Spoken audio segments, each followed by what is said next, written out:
Hi అండి. ఈరోజు group 2 ఎకానమీలో భాగంగా మనం థర్డ్ యూనిట్‌లో ఉన్నాము. ఆ థర్డ్ యూనిట్‌లో మనం క్రాప్ ప్యాటర్న్ సిలబస్ కాపీ ప్రకారంగా మనం వెళ్తున్నాము. అందులో భాగంగా క్రాప్ ప్యాటర్న్ కిందటి సెషన్‌లో చూసాము. ఇప్పుడు దాన్ని కరెంట్ అఫైర్స్‌కి లింక్ చేస్తూ చెప్పుకుందాం. ఆ యొక్క కరెంట్ అఫైర్స్‌కి లింక్ ఏంటంటే రీసెంట్‌గా మనకి మేలో కేంద్ర ప్రభుత్వం ఏం చేసిందంటే థర్డ్ అడ్వాన్స్డ్ ఎస్టిమేట్స్ అయితే రిలీజ్ చేసిందనమాట. ఒక అంచనా వేసి రిలీజ్ చేసింది. ఎప్పుడు కూడా మనకి ఫైనల్ అప్డేట్ అనేటటువంటిది కాగ్ రిపోర్ట్ ఇస్తుంది. వన్స్ ఇవన్నీ ఈ యొక్క ఎస్టిమేట్‌లన్నీ అయిపోతాయనమాట. ముందు బడ్జెట్‌లో ఎస్టిమేషన్ ఏస్తదనమాట. తర్వాత బడ్జెట్ ఎస్టిమేషన్ ఏసిన తర్వాత అనుకోని సందర్భంలో ఇంకేమైనా జరిగిందనుకోండి, తర్వాత ఏమవుతాయి? రివైజ్డ్ ఎస్టిమేట్స్ వస్తాయి. ఆ తర్వాత అడ్వాన్స్డ్ ఎస్టిమేట్స్. ఆ తర్వాత మనకి ఫైనల్ ఎస్టిమేట్స్ వస్తాయన్నమాట. ఆ తర్వాత కాగ్ రిపోర్ట్స్ అనేటటువంటిది ఫైనల్ అన్నీ అయిన తర్వాత అసలైన రిపోర్ట్స్ వస్తాయన్నమాట. ఇది ప్రాసెస్. అందులోను భాగంగా మనకి కేంద్రం అయితే మేలో రిలీజ్ చేసింది. దానికి సంబంధించినటువంటి డేటా మనం ఒకసారి చూద్దాం.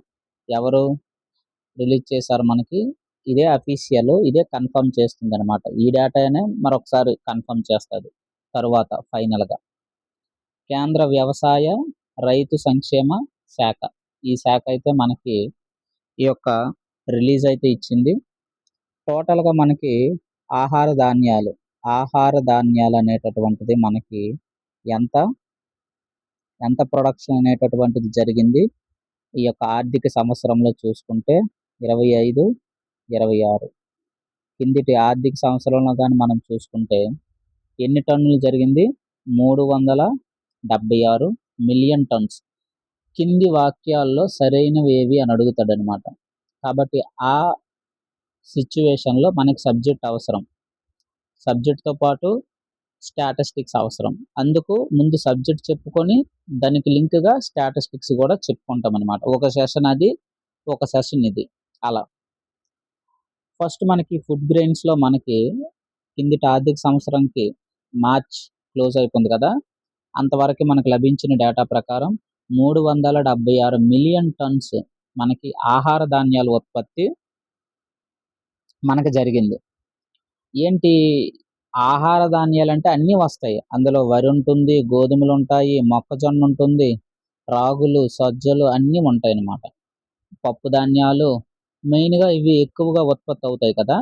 వాటి గురించైతే డేటా మనకొచ్చిందనమాట. అదే అంతకుముందు ఆర్థిక సంవత్సరం. ఇది ఏ ఆర్థిక సంవత్సరం?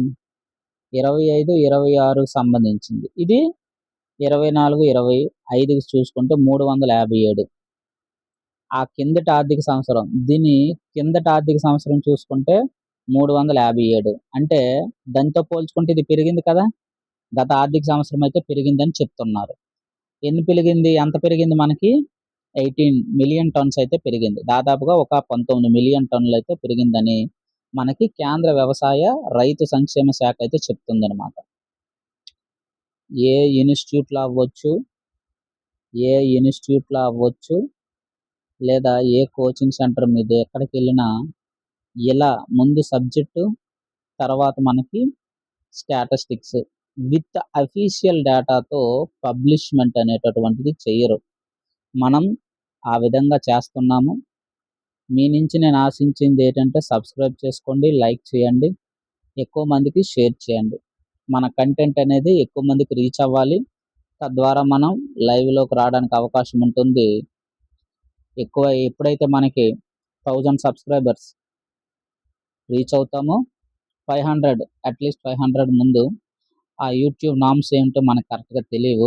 1000 అనుకుంటా రీచ్ అవుతామో అప్పుడు మనం లైవ్‌లోకి రావడానికి అవకాశం ఉంటుంది. మీతో ఇంటరాక్ట్ అయ్యి మీకు ఇంకా ఎక్కువ డౌట్స్ ఉంటే ఇప్పుడు మెసేజ్ చేస్తారు. నేనెప్పుడో మళ్ళీ తర్వాత చూస్తాను. ఈ క్లాసెస్‌లో బిజీగా ఉంటాను. మీకు రెస్పాండింగ్ అనేటటువంటిది తక్కువవుతుంది. అదే మనం లైవ్‌లోకొచ్చామనుకోండి, మీకు ఏ డౌట్స్ ఉన్నా అక్కడ క్లారిటీ స్పాట్‌లో ఇస్తామనమాట. మన లైవ్ సెషన్ ఎలా ఉంటది తెలుసా? మన లైవ్ సెషన్ అనేటటువంటిది సబ్జెక్ట్ ఓరియెంటెడ్‌గా ఉంటది. సబ్జెక్ట్ ఓరియంటెడ్గా ఆన్ ద స్పాట్ మీకు ఏ సబ్జెక్ట్, ఎనీ సబ్జెక్ట్ మీకు డౌట్ ఉన్నా అక్కడే డౌట్ క్లారిటీ ఇస్తాను. గ్రూప్ 2లో ఏ సబ్జెక్ట్ మీకు డౌట్ ఉన్నా అది ఏ సబ్జెక్ట్ అవనియండి, అక్కడే నీకు క్లారిటీ అనేటటువంటిది లైవ్లో ఇచ్చేస్తాం అనమాట. ప్రతిరోజు ఒక సెషన్ ఉంటుంది అలా అనమాట. కాబట్టి ముందుగా ఎక్కువ మందికి షేర్ చేయండి, సబ్స్క్రైబర్స్. అలాగే కంటిన్యూస్గా మన ఛానల్ని అయితే వాచ్ చేస్తూ ఉండండి. ఇందులో ఇప్పటివరకు పెట్టేటటువంటి జస్ట్ మనం స్టార్ట్ చేసుకుని ఒక 1 మంత్ దాటింది అంతే. జస్ట్ 1 మంత్ నుంచి ఈ యొక్క సెషన్స్ అయితే చేస్తున్నాము. జస్ట్ ఒక 30 డేస్ అవుతుంది. కాబట్టి అందరికీ రీచ్ అవ్వడానికి మన ఛానల్ ట్రై చేయాలి. అది ఆ యొక్క ఇనిషియేటివ్ మీరు తీసుకోండి. ఓకేనా? సరే, సెషన్లోకి వెళ్తే కాబట్టి ఇక్కడ మనం చూసుకుంటే ఏమైంది, మన యొక్క దేశ చరిత్రలోనే ఇది ఇంపార్టెంట్, బిట్టు పడడానికి అవకాశం ఉంటుంది. అత్యధిక ఫుడ్ గ్రెయిన్ ప్రొడక్షన్ అనే ఎస్టిమేషన్గా పేర్కొందనమాట. మనమంతా అఫీషియల్ డేటా తీసుకుంటాము, పిఐబి, అలాగే అగ్రికల్చరల్ సెక్టార్ వాళ్ళు ఇచ్చిన డేటా అన్నీ కలిపి తీసుకుంటాం అనమాట. అయితే ఎంత పెరిగింది? 5.3% అనమాట. అది మనం ఇక్కడ ఎస్టిమేషన్ చూసుకోవాలన్నమాట. చూడండి ఇక్కడ 376, అలాగే డిఫరెన్స్ చూసుకుంటే 376, 357, 18.8 మిలియన్ టన్స్ అయితే మనకి ఎక్కువగా ఉత్పత్తి జరిగింది అని చెప్తున్నారు. ఇది దేశ చరిత్రలోనే ఎక్కువ అనమాట. కాబట్టి ఇది మనకి కింది వాక్యాల్లో సరైనవి ఏవి అని అడుగుతాడు మెయిన్స్లో, గ్రూప్ 2 మెయిన్స్లో. డిస్కషన్ చేసేటటువంటిది ప్రతిదీ కూడా మనకి మెయిన్స్ ప్రాస్పెక్టివ్లోనే నేను చెప్తాను. అనవసరమైనది ఏది మనకు ఉండదు. కాబట్టి నోట్ చేసుకుంటానికి ట్రై చేయండి. తర్వాత మనకి ఇక్కడ ఆహార ధాన్యాలని చెప్పుకున్నాం కదా, ఆ యొక్క ఆహార ధాన్యాల్లో ఏదేది ఎంత వాటా. రైస్ అయితే మనకి 154 మిలియన్ టన్నులు, చాలా ఎక్కువ. ఇదే ఎక్కువ అనమాట. ముందస్తు అంచనాల్లో వేశారు. ఇది ఎంత వేశారు? 154 మిలియన్ టన్నులు అయితే వేశారనమాట. టోటల్గా మనకి ఎంత? 376 దగ్గర మిలియన్ టన్నులు ఉన్నది కదా, ఇందులో 154 అంటే దాదాపుగా సగంకి ఇదే ఉందన్నమాట. అప్రాక్సిమేట్గా 45-46%. అలాగే తర్వాత వీట్ ఎంత? 120 మిలియన్ టన్స్ తర్వాత ఆక్రమిస్తుంది ఇది. రైస్ అంటే మనం చెప్పుకున్నాము, మన ఆంధ్రప్రదేశ్లో చూసుకుంటే గోదావరి డెల్టా ప్రాంతము, శ్రీకాకుళము, విజయనగరం, టోటల్గా అన్ని రాష్ట్రాలు పండిస్తారు. యువతల అప్ టు మనకి విజయవాడ దాకా అనమాట. ఆ తర్వాత నుంచి రాయలసీమ ఉద్యానవన పంటలు ఎక్కువగా ఉంటాయి. మిరప సాగు ఇటువంటివి చేస్తారు. తర్వాత మైజ్ అయితే ఉంది. మైజ్ చూసుకుంటే మనకి 55 మిలియన్ టన్నులు. దీన్ని మనం బయో ఇథనాల్లో వాడుతున్నాము. అలాగే రీసెంట్గా అన్నిటికీ దీన్ని వాడుతున్నాం అనమాట. అలాగే మిల్లెట్స్ చూసుకుంటే ఒక 17 మిలియన్ టన్నులు.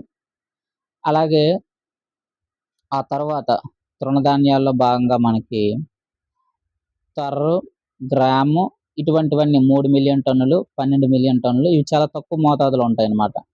అలాగే లెంటలు, తర్వాత ఆయిల్ సీడ్స్ చూసుకోండి 43, గ్రౌండ్ నట్, సోయాబీను, అలాగే మస్టర్డ్, షుగర్ క్రేను 500 మిలియన్ టన్నులు. షుగర్ క్రేన్ కొంచెం ఎక్కువ ఉంది.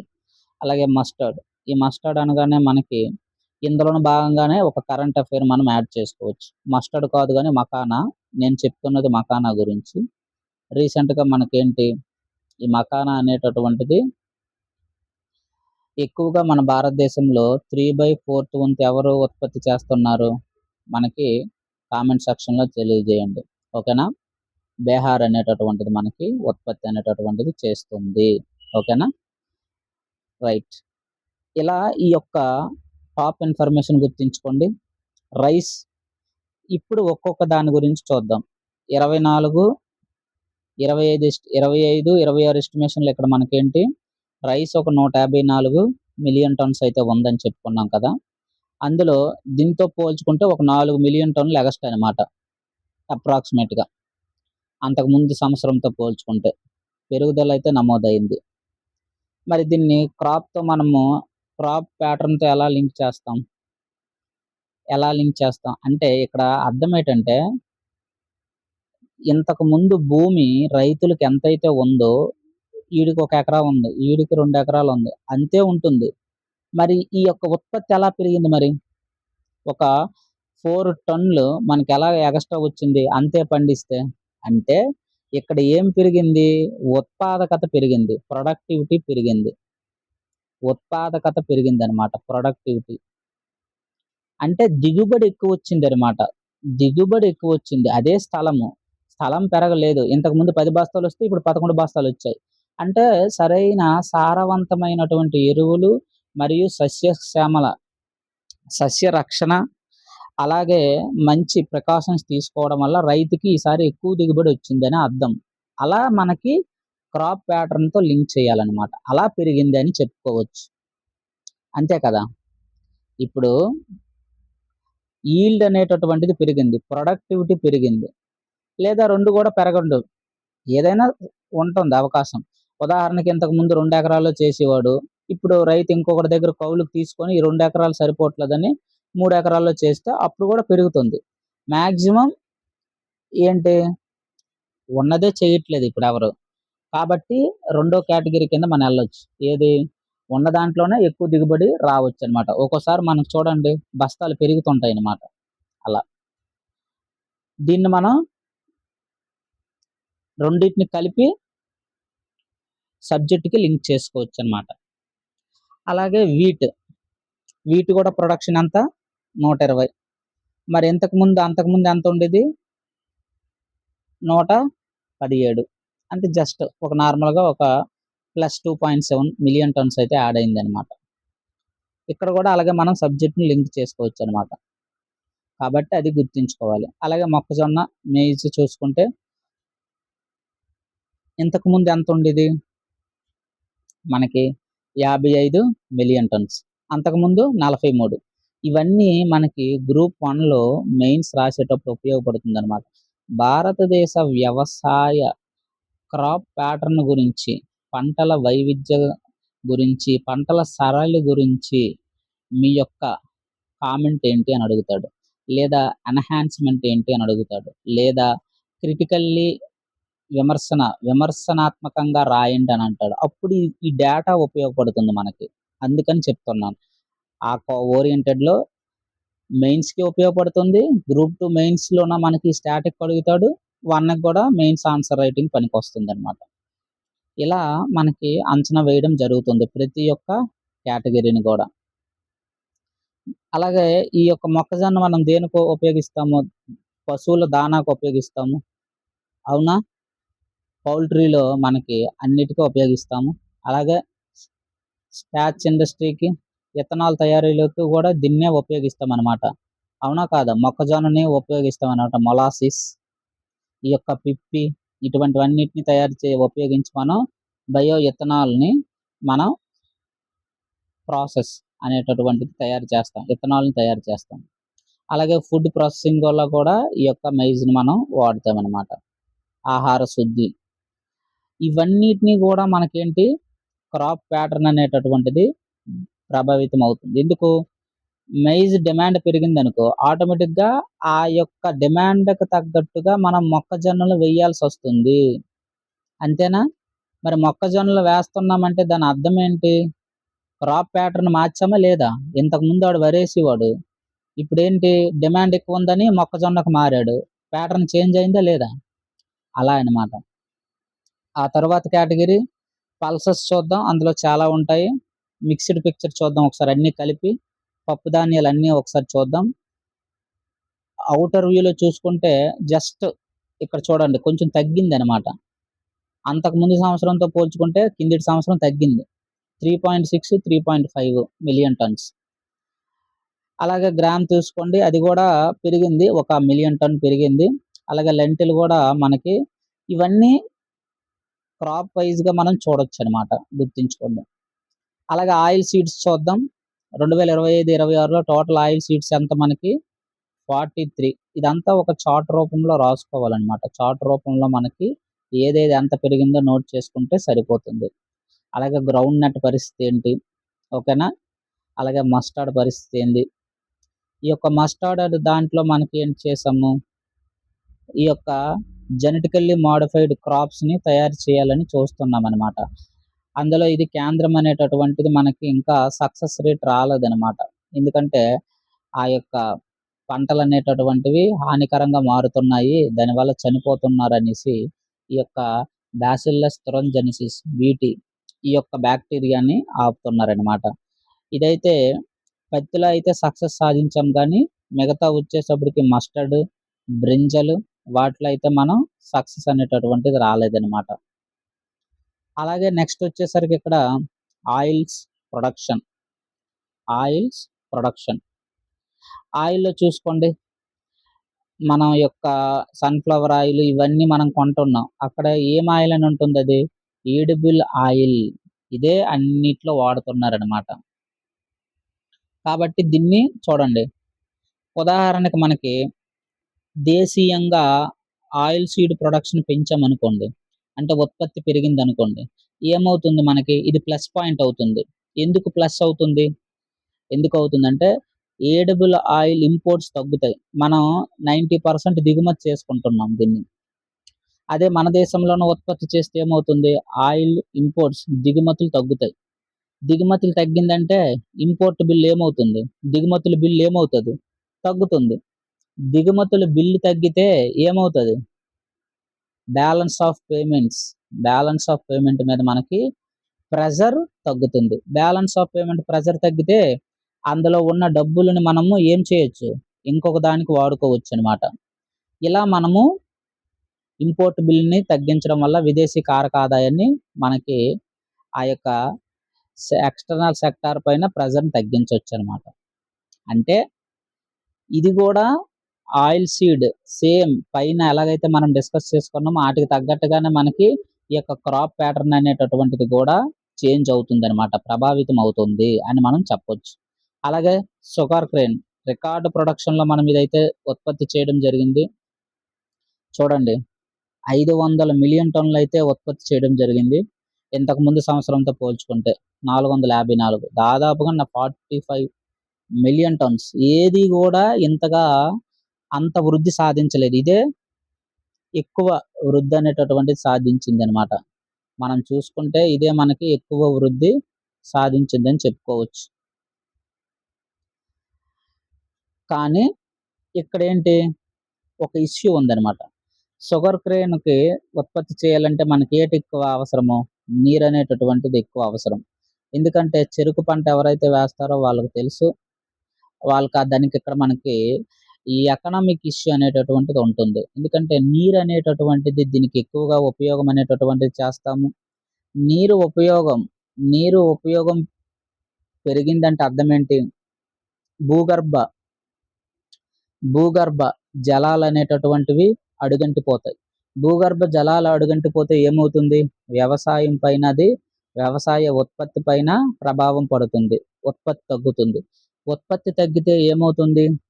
అక్కడ సప్లైకి తగ్గట్టుగా డిమాండ్ ఎక్కువుంటుందప్పుడు. ఉత్పత్తి ఉండదు. డిమాండ్‌కి తగ్గ ఉత్పత్తి ఉండదు. ఉండకపోతే ఏమవుతుంది? మార్కెట్‌లో ధరలనేటటువంటివి విపరీతంగా పెరుగుతాయి. మార్కెట్‌లో ధరలు పెరిగితే ఏమవుతుంది? అది ద్రవ్యోల్బణానికి దారితీస్తుంది. కాబట్టి మనం ఒక అగ్రికల్చరల్ ప్రొడక్ట్‌ని ఒక ఎకనామిక్ ప్రొడక్ట్‌గా మనం కనెక్ట్ చేసాం. Subject link. కాబట్టి మనకిక్కడ ఈ యొక్క షుగర్ కేన్ వల్ల ఇది మనకి ఒక మేజర్ డిసడ్వాంటేజ్ అని చెప్పుకోవచ్చు. కాబట్టి ఇక్కడ చూడండి, షుగర్ కేన్ అయితే పెంచాం గానీ అది సస్టైనబిలిటీకి అది అర్థమైతే కాదు. మనం లింక్ చేయడానికి అవ్వదు. సస్టైనబిలిటీ అంటే అర్థం ఏంటి? మనకిక్కడ అన్ని రంగాలు కలిసి లేదా ఈ ఎకానమీ ఏమంటాం దాన్ని? వాతావరణంతో లేదా పర్యావరణంతో మమేకమయ్యి చేసేటటువంటి పని. మనం ఏ ఉత్పత్తి తయారు చేసినా అది పర్యావరణానికి హితకరంగా ఉండాలి. ఎక్కువగా పర్యావరణం అది ఎఫెక్ట్ అవ్వకూడదు. అటువంటి ప్రొడక్ట్స్ మనం ఉత్పత్తి చేయాలనమాట. ఈ 2 ఆల్రెడీ చూసాము. Production, productivity. ఎందుకంటే పర్యావరణాన్ని మనం ఎప్పుడూ కాపాడుకోగలగాలి. పర్యావరణం కాపాడుకోకపోతే ఏమవుతుంది? డెజర్ట్‌గా మారుతుంది. అందుకే వ్యవసాయం చెయ్యాలి. సస్య రక్షణ చెయ్యాలనమాట. డెజర్ట్‌గా మారిపోతే ఏమవుతుంది? దేశం యొక్క ఆర్థిక వ్యవస్థ కిందకు వస్తుంది. ఎందుకు? పంటలు పండడానికి అనుకూలమైనటువంటి నేల కోతకు గురవుతుంది, తగ్గిపోతుంది. రీసెంట్‌గా మనకు కరెంట్ అఫైర్స్ చూసుకుంటే United nations convention on combat desertification అంటాం. ఈ యొక్క దీని యొక్క సమ్మిట్ అనేటటువంటిది ఇప్పుడు మనకి మంగోలియాలో జరుగుతుందనమాట. మంగోలియా. ఎందులో? మంగోలియాలో జరుగుతుంది. మంగోలియాలో ఎక్కడ? Ulan Bator. మంగోలియాలో ఉలెన్ బటర్. ఇదెందుకు చెప్తున్నానిక్కడ? మంగోలియాలో ఉలెన్ బటర్‌లో ఈ యొక్క సమావేశం జరుగుతుంది. ఎడారీకరణ తగ్గించాలి అని. ఎందుకంటే ఒకవేళ ఇటువంటి సదస్సులు జరపవలసిన అవసరం ఎందుకొస్తుందంటే, ఎడారీకరణ పెరిగిపోతుంది ప్రతి దేశంలో. దాన్ని తగ్గించడానికి ఐక్యరాజ్య సమితి అనుబంధ సంస్థ అయినటువంటివి కొన్ని ఆర్గానిక్ ఫండ్స్ ఇది అందులోని ఒక భాగం అనమాట. United nations convention on combat desertification. Combat అంటే పోరాడాలి. దేని గురించి పోరాడాలి. డెసర్టిఫికేషన్ తగ్గించడానికి పోరాడాలి. ఈసారి ఇది ఎక్కడ జరుగుతుంది? మంగోలియాలో జరుగుతుంది. ఆ మంగోలియాలో ఎక్కడ? Ulan butter. అక్కడే ఎందుకు ఎంచుకున్నారు ఈసారి? మంగోలియాలోనేనంటే మనకి మంగోలియాలో 77% పైగా డెసర్టిఫికేషన్ అయిపోయింది. అంతా ఎడారే ఉందన్నమాట. అందుకే అక్కడ ప్రభుత్వం 1,000,000 టన్స్ 1,000,000 హెక్టార్‌ల్లో చెట్లు నాటాలి అని నిర్ణయించుకుంది. అక్కడ అవేర్‌నెస్ తెప్పించడానికి ఈ యొక్క ప్రోగ్రామ్ అనేటటువంటిది అక్కడ కండక్ట్ చేస్తున్నారు. కాబట్టి ఇది కరెంట్ అఫైర్స్‌లోకి లింకప్ ఇలా ఉంటుందనమాట. ఇది ఆల్రెడీ చూసాము. ప్రొడక్షన్‌కి గత క్లాస్‌లో చూసాము. ఆ గత క్లాస్‌లో కూడా చూసాము. కాబట్టి ఇదంతా నోట్స్ పెడతాను ఒకసారి చూడండి. తరువాత మనకి ఇంపార్టెంట్ అయితే భారత్‌లో మనకి ఎటువంటి వ్యవసాయం ఇంపార్టెంట్ అంటే పర్యావరణానికి హితకరమైనటువంటి వ్యవసాయం తేవాలనమాట. అటువంటి వాట్లి మీద పరిశోధన జరగాలి. రీసెర్చ్ అండ్ డెవలప్‌మెంట్ యొక్క వాళ్ళకి నిధులనేటటువంటివి కేటాయించాలి. అప్పుడే మనకేమవుతుంది? మనకి సస్టైనబిలిటీని మనం సాధించొచ్చనమాట. అయితే అందులోని భాగంగా మన యొక్క ఉత్పాదకతను పెంచాలి. మరి ఉత్పాదకతను ఎలా పెంచుతాం? మంచి విత్తనాలు లభించాలనమాట. అలాగే వ్యవసాయానికి సంబంధించినటువంటి మంచి ఇరిగేషన్ ప్రాజెక్ట్స్ ఉండాలి. నీటి సదుపాయం ఉండాలి. మరి నీటి సదుపాయంకి ప్రస్తుతం మన ఆంధ్రప్రదేశ్ ప్రభుత్వం ఏమైనా చేస్తుందా? కరెంట్ అఫైర్స్ లింకప్ చేయాలి. ఆంధ్రప్రదేశ్‌కి ఏమైనా చేస్తుందంటే రేపో మాపో వెలిగొండ ప్రాజెక్ట్ అనేటటువంటిది ఇరిగేషన్ ప్రాజెక్ట్ అనేటటువంటిది స్టార్ట్ అవుతుందనమాట. కాబట్టి ఈ ప్రాజెక్ట్‌ని మనం రీసెంట్‌గా ఎక్కువగా న్యూస్‌లో ఉంటుంది. ఆళ్ళ యొక్క నిర్వాసితులకి 600,00,00,000 పై చొప్పున వాళ్ళకి ఇవ్వడమైతే జరుగుతుంది.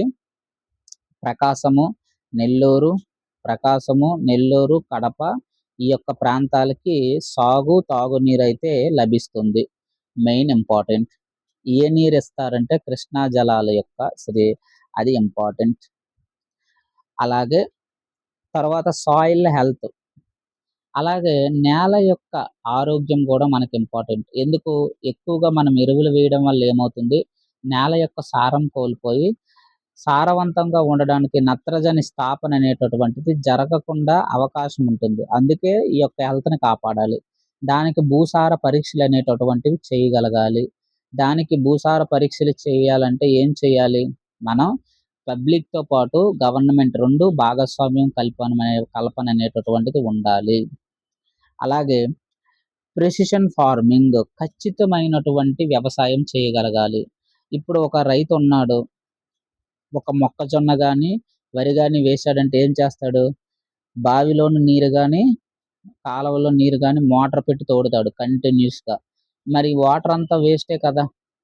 అదే మనం డ్రిఫ్ట్ ఇరిగేషన్‌కి వెళ్ళిపోయామనుకో కరెక్ట్‌గా మొక్కకే 95% అందుతుందనమాట. కాబట్టి ఇటువంటి వ్యవసాయ పద్ధతులకు మనం మళ్ళగలగాలి. అలాగే క్లైమేట్ రెసిలియంట్ వేరియేట్ అది కూడా ఇంపార్టెంట్. ఆ యొక్క వాతావరణ పరిస్థితులకు తగ్గట్టుగా మనం వ్యవసాయం చేయగలగాలి. ఆ వ్యవసాయం అనేటటువంటివి విత్తనాలు గూడా వ్యాధులను తట్టుకోగనివే అవి అయ్యుండాలి. అలాగే సరికొత్త వంగడాలను సృష్టించగలగాలి.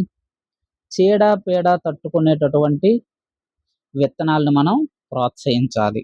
ఆ విధంగా అడుగులనేటటువంటివి సాగాలి అని మనం గుర్తుంచుకోవాలి. ఉదాహరణకి ఒక ప్రైస్, ఒక ప్రైస్ గూడా మనకి క్రాప్ ప్యాటర్న్‌నే డిసైడ్ చేస్తుందని చెప్పుకున్నాం. ఎలాగా? ఉదాహరణకి మనకి ఉత్పత్తి పెరిగిందనుకోండి, సప్లై గూడా పెరుగుతది కదా! సాధారణంగా ఉత్పత్తి పెరిగిందంటే ఆటోమేటిక్‌గా సప్లై పెరుగుతుంది. సప్లై పెరిగితే ఏమవుతుంది? మార్కెట్ ప్రైస్ మీద డౌన్ ప్రెషర్ రావచ్చు. అంటే ఏంటంటే ఎక్కువ ఉత్పత్తి ఉంటే చీప్ అయిపోతాయన్నమాట ధరలు. ధరలనేటటువంటివి చీప్ అవుతాయి. అదే డౌన్‌వర్డ్ ప్రెషర్ అనేటటువంటిది అవకాశం ఉంటుందన్నమాట. అయితే ఎందుకు దానివల్ల ఏమవుతుంది? డిమాండ్ పెరిగి ప్రైస్ అనేటటువంటిది తగ్గదనమాట కొన్ని కొన్ని సార్లు. కాబట్టి అన్ని జోన్‌లు వైస్‌గా గూడా రైతనేటటువంటి వాడు ఆలోచించి పంటని వెయ్యాల్సినటువంటి అవసరం మనకి ఇక్కడ ఉందని చెప్పుకోవచ్చనమాట. అది మనం గమనించాలి. అలాగే ఒక్కోసారి ప్రొడక్షన్ పెరుగుతుంది. కానీ రైతు ఆదాయం పెరగదు. ఎందుకు? ప్రొడక్షన్ పెరిగినా రైతు ఆదాయం పెరగదు అంటే ఎందుకు పెరగదంటే ఉదాహరణకి 100 క్వింటాలు మనకి ఉత్పత్తి జరిగింది. ప్రైస్ అనేటటువంటిది 2,500 పెట్టాడు. బానే ఉంది. అప్పుడెంతొస్తుంది మనకి? 2,50,000 వస్తది. ప్రొడక్షన్ పెంచాడు. 100 క్వింటాలకి ఒక 150 క్వింటాలు మనకి రైతనేటటువంటి వాడు ఉత్పత్తి జరిగింది. కానీ ప్రైస్ తక్కువుంది. ఒక 2,000 1800 ఉంది. ప్రైస్ తక్కువున్నప్పుడు ఏమవుతుంది? ఆదాయం ఏమవుతది? తగ్గుతుంది. కాబట్టి ఇది గూడా ఒక ఇంపాక్ట్ అనేటటువంటిది చూపిస్తుందనమాట మనకి. అంతే కదా! రెండో సంవత్సరం చూడండి. 120 క్వింటాలు, 20 క్వింటాలు ఎగస్ట్రా వచ్చింది. కానీ ప్రైస్ 1800 ఉంది. అప్పుడే తగ్గిందా లేదా? అదనమాట. కాబట్టి అది గూడా ఇంపార్టెంటే. ప్రొడక్షన్ పెంచినంత మాత్రం చేత ఆదాయం పెరుగుతాదని గ్యారంటీ ఉండదు వ్యవసాయంలో. ఎందుకు? ఒక్కోసారి మనకి ఎంఎస్‌పీస్ అనేటటువంటివి మనకి తగ్గుతాయి. ఏంటి? ఎంఎస్‌పీ అనేటటువంటి మినిమమ్ సపోర్టింగ్ ప్రైస్ తగ్గుతుందనమాట. రీసెంట్‌గా మనకేంటి? కేంద్రం అనేటటువంటివి ఎంఎస్‌పీ కనీసపు మద్దతు ధర అనేటటువంటిది ప్రకటించింది. 22, 22 పంటలకి. 22 పంటలకి. అందులో 14 పంటలు మనకి ఖరీఫ్‌లో ఉన్నాయి. 6 పంటలనేటటువంటివి మనకి రబీ సీజన్‌లో ఉన్నాయి. 2 పంటలనేటటువంటివి వాణిజ్య పంటలున్నాయి. వాటికి ఏమిటి? కనీసపు మద్దతు ధరలను రీసెంట్‌గా కేంద్రం ప్రకటించింది. అది గూడా ఇంపార్టెంటే. ఇలా మనం ఒక వ్యవసాయాన్ని 360 డిగ్రీల్లో చూడగలగాలనమాట. మెటీరియల్ పెడతాను. మీరు ఒకసారి చూడండి ఇక్కడ. ఓకేనా? అలాగే మినిమమ్ సపోర్టింగ్ ప్రైస్ కూడా ఇంపార్టెంటే కదా! ఎప్పుడైతే రైతు సపోర్టింగ్ ప్రైస్ లేదనుకోండి, ఆ ఉత్పత్తి ఏదైతే చేస్తున్నాడో, ఆ ఉత్పత్తి అనేటటువంటిది ఏం చేస్తాడు? తగ్గిస్తాడు. లేదా పంట మానేస్తాడు. వేయడం మానేస్తాడు. సపోర్టింగ్ ప్రైస్ లేదు. ధర లేనప్పుడు రైతేం చేస్తాడు? ప్యాడీ అనేటటువంటిది చేయడు. అది గూడా మనం ఇక్కడ గమనించాలనమాట. అదే ఇక్కడ ఎగ్జాంపుల్స్ ఇచ్చారనమాట. ఒక్కొక్కటి ఎంతేసి ఇచ్చాడు, ఏటనేది. మినిమమ్ సపోర్టింగ్ ప్రైస్ కూడా క్రాప్ ప్యాటర్న్ ప్రభావితం చేస్తది కదా! ఎందుకు? సపోర్టింగ్ ప్రైస్ తగ్గించాడనుకో ఆటోమేటిక్‌గా ప్రభావితం అవుతారా? అవ్వరా? ఆటోమేటిక్‌గా అవుతారనమాట. కాబట్టి మినిమమ్ సపోర్టింగ్ ప్రైస్ ఉండాలి. రైతు పండించేటటువంటి ప్యాడీకి. సేకరణ జరగాలి. అలాగే మార్కెట్ నుంచి మనకి గ్యారంటీ అనేటటువంటిది రావాలి. అప్పుడే అతను ఒక పంటని పండించడానికి అవకాశం ఉంటుంది. లేకపోతే అవ్వదనమాట. అందుకే క్రాప్ డైవర్సిఫికేషన్‌కి వెళ్తాడనమాట. మరి ధరలు ఎక్కువగా పెరిగాయనుకో, అప్పుడు గవర్నమెంట్ ఏం చేయాలి? స్టాక్స్‌ని పెంచాలనమాట. అలాగే దిగుమతులను మనం చూసుకోవాలి. కరెక్ట్‌గా సప్లై అనేటటువంటిది డిమాండ్‌కి తగ్గట్టుగా ఉంచగలగాలి. మన దగ్గర ఫుడ్ కార్పొరేషన్ ఆఫ్ ఇండియా ఉంది. మన దగ్గర ఫుడ్ కార్పొరేషన్ ఆఫ్ ఇండియా దగ్గర ఇప్పుడుండేటటువంటి స్టాక్ ఎంతుందో తెలుసా? ఇప్పుడుండేటటువంటి స్టాక్ అంటే ఒకానొక సమయంలో అతిశయోక్తి అనమాట. అతిశయోక్తి అలంకారంగా చెప్పుకోవచ్చు దీన్ని. అంటే లేనిది ఉన్నట్టుగాను, ఉన్నది లేనట్టుగాను. అంటే అది కంపారిజన్ కూడా చేయలేం. అలా ఉంటుందనమాట. అంటే మన దగ్గరున్న స్టాక్ బస్తా మీద బస్తా, బస్తా మీద బస్తా పేర్చుకుంటూ ఎళ్ళిపోతే ఫుడ్ గ్రెయిన్స్ ఏవైతే ఉన్నాయో ఆ బస్తాలు చంద్రుడిని తాకుతాయంట. అంటే 3,64,000 కిలోమీటర్ల దూరం అంత అన్ని బస్తాలు మన దగ్గరున్నాయంట. కాబట్టి ఈ యొక్క ఫుడ్ కార్పొరేషన్ ఆఫ్ ఇండియా దగ్గర మన దగ్గర బఫర్ స్టాక్స్ మెయింటైన్ చేయగలిగి, అలాగే ఇక్కడ పండించినటువంటి పంటని బయటికి తీసుకెళ్లకుండా ఎక్స్‌పోర్ట్స్ మీద, ఎగుమతుల మీద మనం ఏం చేయాలి?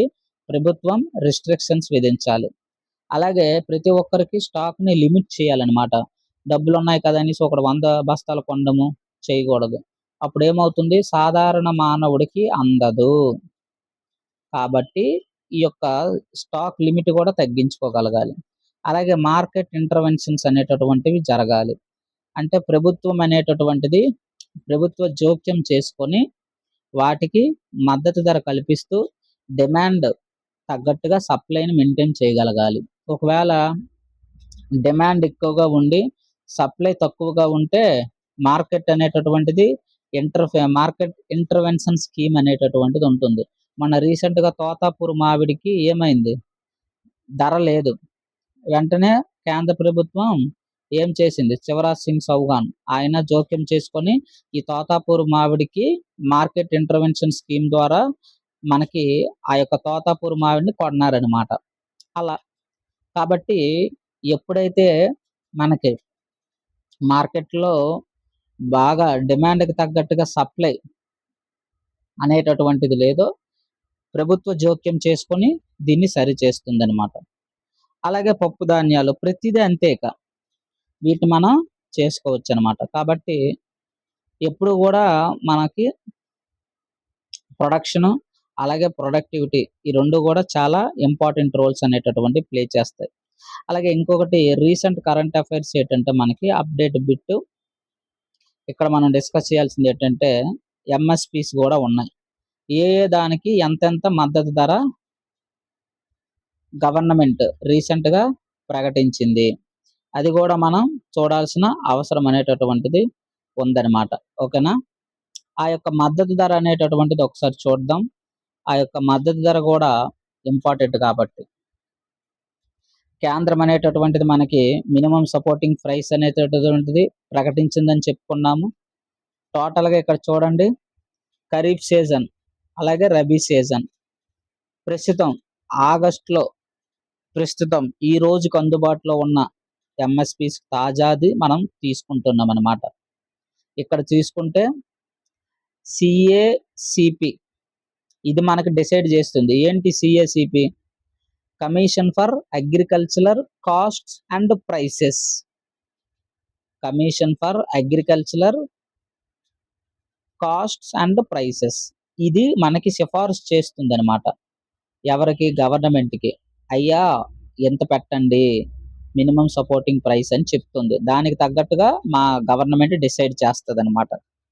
కాబట్టి ఆ డేటా ఒకసారి మనం చూద్దాం. ఇది మనకు తెలుసు కదా మినిమమ్ సపోర్టింగ్ ప్రైస్ అంటే. ఎప్పుడైతే మనకి మార్కెట్‌లో మనకి ధరలు పడిపోతాయో రైతులకి రక్షించడానికి ప్రభుత్వం తీసుకునేటటువంటి ఒక చర్య. దాన్నే మనము మినిమమ్ సపోర్టింగ్ ప్రైస్ అని అంటాం. కనీసపు మద్దతు ధర అని. అంటే ఏంటి? రైతుకు గిట్టుబాటు ధర ఇవ్వాలి. రైతు పండించినటువంటి లేదా ఉత్పత్తి చేసినటువంటి పంట అనమాట. అయితే మనకి ఎంఎస్ స్వామినాథన్ గారు చెప్పారు. ఏంటని? రైతు ఉత్పత్తి ఎంతైతే చేస్తాడో ఆ ఉత్పత్తికి 50% ప్లస్ ఉండాలి. రూ. 100 అయింది ఆయనకి. ఇందులో 50% అంటే ఎంత? 50. ఇది కలిపి రూ. 150 ఆయనకి మద్దతు ధర ఇవ్వాలి అని చెప్పాడు. అవేవి ఇప్పుడు ఫాలో అవ్వట్లేదు. అయితే ఈ యొక్క commission for agricultural costs and prices సిఫార్సుల ఆధారంగానే మనకి కేంద్ర ప్రభుత్వం అనేటటువంటిది మినిమం సపోర్టింగ్ ప్రైస్‌ని నిర్వహిస్తదనమాట. ఇందులో మనకి ఆల్రెడీ ఇంతకుముందు చెప్పుకున్నాం. ఎన్ని పంటలకి ఇచ్చిందని 22. కింది వాక్యాల్లో సరైనవేవి అని అంటాడు. అక్కడ దెబ్బ అవ్వకుండా ఉండడానికి ఈ సబ్జెక్ట్. కాబట్టి ఖరీఫ్ సీజన్‌లో ఎన్నని చెప్పాము. ఈ 22లో మనకి ఖరీఫ్‌లో 14 ఉన్నాయి. రబీ సీజన్‌లో 6 ఉన్నాయి. వాణిజ్య పంటలు ఒకటి 2 ఉన్నాయి. మొత్తం 22 పంటలకనమాట ఇచ్చారని గుర్తుంచుకోండి. ఓకేనా? ఖరీఫ్ సీజన్ చూడండి. ఈసారి అంటే 25 ఇదిగోండి ఇక్కడ ఆల్రెడీ ఇచ్చాడు. 26, 27 ఈసారి అంటే ఈ ఆర్థిక సంవత్సరంలో పండించేటటువంటి ఖరీఫ్‌కి, రబీకి ఈ యొక్క మద్దతు ధరలు మనకి లభిస్తాయన్నమాట. ఉదాహరణకు వరికి ఎంత లభిస్తుంది క్వింటాకి? రూ. 2441 అది మనకి ఇంపార్టెంట్. ఓకేనా? అలాగే ఇంకా బాగుందనుకోండి, గ్రేడ్ ఏ మంచి వరి అయితే ఒక రూ. 20 ఎక్స్ట్రా ఉంటుంది. అలాగే జొన్న, హైబ్రిడ్ జొన్నకెంత? రూ. 4000. అలాగే మాల్దాండి ఆ జొన్నకైతే ఒక రూ. 50 ఎక్స్ట్రా అనమాట. అలాగే సజ్జలు 2900. ఈసారి నువ్వులకి ఎక్కువగా మనకి ఎక్కువ ధర ఉందనమాట నువ్వులకి. నువ్వులకి ఎంత ఉంది? 10,000కు పైన ఉందనమాట. అలాగే రాగులు, మొక్కజొన్న, కందులు, రాగి ఒక్కొక్కటి ప్రైస్ చూసుకోండి. మొక్కజొన్న, కందులు, పెసలు అంటే ఈ పంటలకి ఎక్కువ ధరలే ఉన్నాయన్నమాట. 8,000 ఉన్నాయి. అది గుర్తుంచుకోండి. మినుములకి 8,000 ఉంది. వేరుశనగ, అలాగే పొద్దుతిరుగుడు విత్తనాలకి, సోయాబీన్ చూడండి నువ్వులకి ఎంత ఉంది? రూ. 10,346. ఈ పంట ఎవరైతే వేసుకుంటారో వాళ్ళకి మనకి క్వింటాకి ఒక రూ. 10,000 అయితే వస్తుందన్నమాట. అలాగే పత్తి మీడియం స్టాపుల్‌గా అయితే మనకు ఎంత వస్తుంది? 8,200. ఇలా గుర్తుంచుకోవాలి. ఇందులో మెయిన్‌గా దేనికి కింద ఇచ్చానో ఆ మెటీరియల్ కూడా మనకి దేనికి ఎక్కువగా ఎంఎస్‌పి ఉంది? ఒక కింటా అంటే ఎంత? 100 కేజీలు. టన్ అంటే 1000 కేజీలు. 100 కేజీలు ఇంత. రెండో అత్యధికం ఏది? రూ. 10,052 నైజర్ సీడ్‌కి.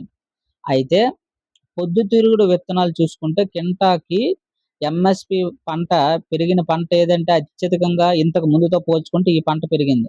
రూ. 622 ఇప్పుడు పెరుస్తూ ఉంది. ఆ తర్వాత పత్తి, నైజర్ ఇవన్నీ ఉన్నాయి. ఇది అవసరం లేదు మనకి. ఓకేనా? జస్ట్ ఈ ప్రైసెస్ నార్మల్‌గా గుర్తుంచుకోండి. ఉపయోగపడుతుంది. అవన్నీ ఏది?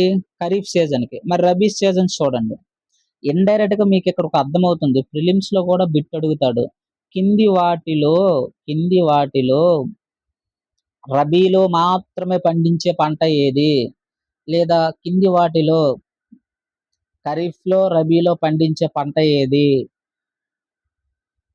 అటువంటప్పుడు ఉపయోగపడుతుంది. గోధుమ, బార్లీ, శనగ, మసూర్ పప్పు, రేప్ సీడ్, ఆవాలంటాం. అలాగే కుసుమలు, అలాగే సాఫ్లవర్ అంటాం. ఇవి రబీ అన్నమాట. రబీలో మొత్తానికి మనకి ఒక 6 ఇచ్చారు. గోధుమలు, బార్లీ, శనగ, కుసుమ ఇవి గుర్తుంచుకోండి. ఓకేనా? రబీకి. దానికి సంబంధించినటువంటి పాయింట్లు. అలాగే ఇక్కడ కొన్ని ఇంపార్టెంట్ పాయింట్స్ యాడ్ చేసుకున్నాం. ప్రిలిమ్స్‌లో, మెయిన్స్‌లో పాయింట్ ఆఫ్ వ్యూలో భాగంగా మనకి ఎంఎస్‌పిని ఎవరు సిఫార్సు చేస్తారని చెప్పాము? ఈ commission for agricultural costs and price వాళ్ళు సిఫారసు చేస్తే కేంద్ర ప్రభుత్వం అనేటటువంటిది నిర్ణయిస్తదనమాట. దాని ప్రకారంగా. ఎన్ని పంటలకి ఇస్తుంది? 22 పంటలకి ఇస్తుంది. చాలా డేటా ఉంటుంది. కానీ మనం ప్రెసిషన్‌గా ఎంత కావాలో అంతే మనం కాన్సెప్ట్ చెప్పుకొని కరెంట్ అఫైర్స్‌కి లింక్ చేసుకుంటూ వెళ్ళిపోతుంటాం.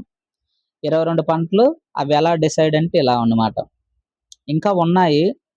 ఈ యొక్క మస్టర్డ్‌కి ఇటువంటి వాటిలకి కూడా డిమాండ్ బట్టి వాటికి ధర నిర్ణయిస్తున్నారన్నమాట. చూడండి యాక్చువల్‌గా 1.5 రెట్లు అనేటటువంటి సూత్రం ఉండాలన్నమాట. ఒకటి పండిస్తే ఒక 0.5 ఎగస్ట్రా ఇవ్వాలి రైతుకి దానర్థం. అప్పటినుంచి ఇదే కొనసాగుతుంది అంటున్నారు. కానీ అంతగా మనకి ఉత్పత్తి వ్యయం పైన కనీసం ఒక 50% మార్జిన్ అనేటటువంటిది రావాలి రైతుకి. అంత మార్జిన్ వస్తే హాయిగా దీన్నే అందరూ వ్యవసాయమే చేసుకుంటారు. బిజినెస్‌లు ఎందుకు చేస్తారు? నీకు రూ. 100 పెట్టుబడి పెడితే దానికి రూ. 50 ఎగస్ట్రా వస్తుందంటే 50% నీకొస్తున్నట్టే. 1,00,00,000 పెడితే 50,00,000 వస్తుందంటే ఆ వ్యాపారం అందరూ చేస్తాం. కాబట్టి ఇలా జరగట్లేదు. కానీ చాలా కష్టమైనటువంటి పని గాబట్టి ఎవరు మొగ్గు చూపట్లేదు. దాన్ని మనం స్మార్ట్ వేలో వ్యవసాయాన్ని అందిపుచ్చుకోవాలనమాట. అలాగే ప్రి ప్రిలిమ్స్ పాయింట్ ఆఫ్ వ్యూలో మనకి ఈ ఒక్క పాయింట్ గుర్తుంచుకుంటే మనకు సరిపోతుంది. కాబట్టి ఈ విధంగా మనకి క్రాప్ రొటేషన్ అనేటటువంటిది జరుగుతుంది భారతదేశంలో. అలాగే ప్రొడక్షన్‌కి, ప్రొడక్టివిటీకి డిఫరెన్స్ తెలుసుకున్నాము. అలాగే ఎంఎస్‌పి యొక్క వాల్యూ ఏంటి? ఎవరు ప్రతిపాదిస్తారు? ఎవరు ఆమోదిస్తారు? అలాగే ఈ యొక్క క్రాప్ ప్యాటర్న్ అనేటటువంటిది ఏ సీజను, ఏ కాలము, ఏ పంటలు అనేటటువంటిది మనం తెలుసుకున్నాం కాబట్టి ఇలా మనం చదువుకోవడానికి ట్రై చేయాలి. ఛానల్‌నైతే సబ్స్క్రైబ్ చేసుకోండి. ధన్యవాదాలు.